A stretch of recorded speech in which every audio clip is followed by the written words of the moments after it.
This is Andi Purewal for ID Boxing. I'm joined by Andy Clarke out here in Saudi Arabia. Andy, we've just had the weigh-in for Jake Paul and Tommy Fury. What did you make from both on the scales?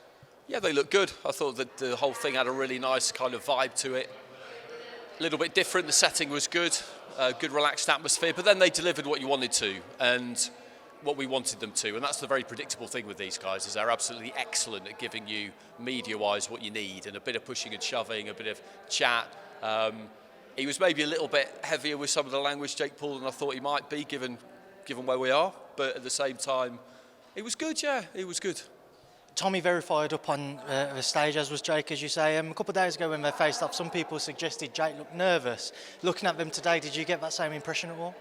Not really, not really. He's used to the big occasion.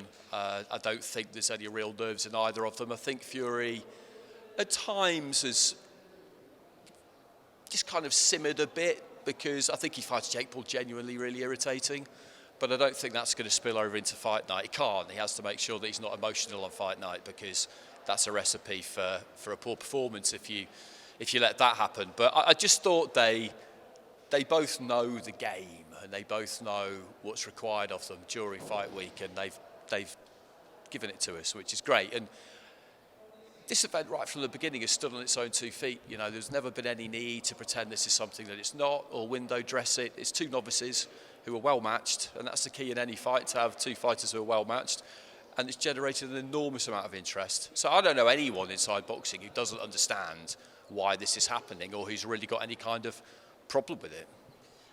We've seen Tommy Fury throughout his career maybe look for that knockout shot a little bit too much in certain fights. He's spoken openly. He wants to stop Jake Paul as early as he can, because it's personal now. With that in mind, how does he go about ensuring that he sets that shot up and he doesn't go rushing and looking for it? He's just got to box. He's got to box. He's been boxing a lot longer than Jake Paul, and for me, that is a big advantage that he's got.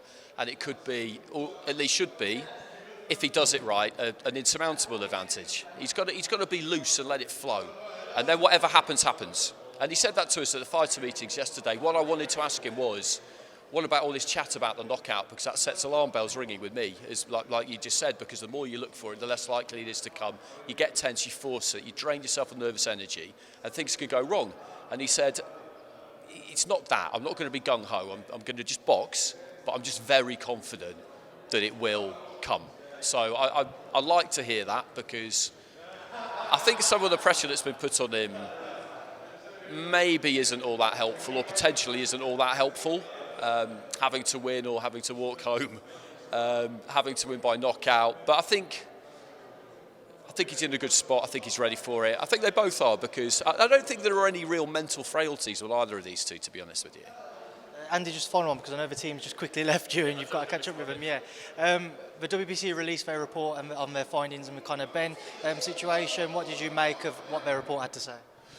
Have they released anything further to what they released the other day? Okay, well, we need to see more, because it's okay for someone to say we're satisfied with the explanation. We need to see what the explanation is, and we need to have them explain to us why they are satisfied with it. But you have to be transparent. If you're not transparent, then people think you've got something to hide. If you don't have something to hide, don't hide anything. It's as simple as that. That's fair enough, Andy, and I'll leave you to shoot off, so thank you. Thanks, mate.